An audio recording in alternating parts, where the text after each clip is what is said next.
everyone, and welcome back to Flashback! Happy belated... Oh, wait a minute.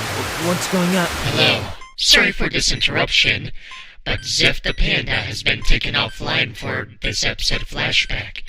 So I will be taking over. The name is not important, but I shall be your informant for today.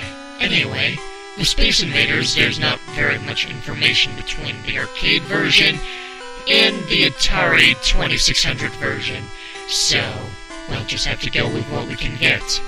We'll start off with the history of the arcade version. Space Invaders is an arcade game released in 1978 and designed by Tomohiro Nishikado. It was originally sold and manufactured by Taito in Japan. Its North American counterpart was licensed by the Midway, which is part of Bali. Space Invaders is one of the earliest shooters and has spawned several sequels and remakes. As for the plot, well, it's actually relatively simple. Aliens are invading Earth, and it is your job to defend your home planet from three types of descending invaders before they destroy you or touch the ground. What about the gameplay? Well, in Space Invaders, you control the core cannon, which moves horizontally across the screen firing at aliens. The aim is to shoot all of the aliens in 5 rows of 11. They move back and forth, and every time they complete and go back to where they started, they move down 1 row. Their goal is to reach the ground, or Earth, and invade, for which then the player loses. Now, onto the Atari 2600's version. Space Invaders for the Atari 2600 was the first ever arcade-to-home game license, becoming a huge bestseller, which included 112 games with multiple playing variables.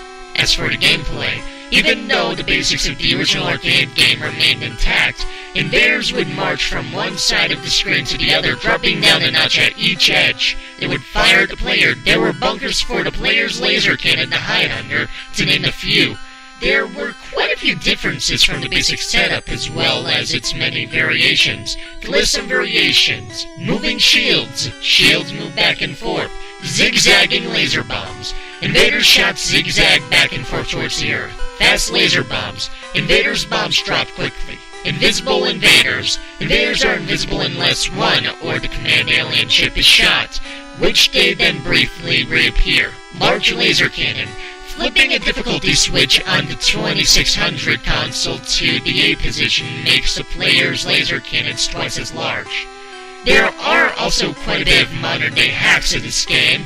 Most hacks are just graphical hacks, although most of them have themes to them. For instance, the Vector SI hack mimics the wireframe vector graphics from several of the arcade and Vectric games from the late 1970s through the mid-1980s. Another theme, or just a graphics hack, is Kill Dr. Phil in regards to television psychiatrist Dr. Phil, with several top rows of invaders having a somewhat likeness of him.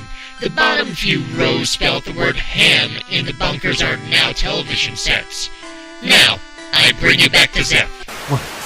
What just happened?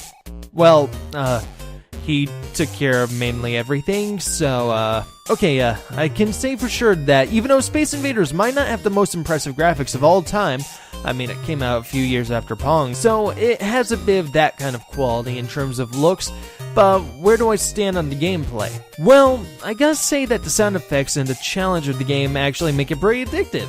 Sure, the Back to the Future NES game was very difficult, but with this game, you're given a chance. It has more atmosphere, despite not technically having music, but only sound effects. And as the aliens get closer to you, you feel the need to move faster to kill the aliens that are out to kill you. What I also appreciate is when you beat a level you progress to, you actually receive lives if you lost them in the previous round. For me, this is actually a game that has a good amount of challenge and makes you come back for more even if you keep losing, and it's much more rewarding than some other games. In my eyes, without nostalgia, I think this is a game that does a very good job of making a simple concept that was for an arcade game, being able to transfer it to a console with only a few changes, and giving it at the same level of difficulty work well. This game will always be timeless in my opinion. With that said, it will always be a game I look forward to playing. I'm XephThePanda, and I'm signing off. If you enjoyed this video, please leave a comment and a like, and I will see you guys later. Until next time, bye.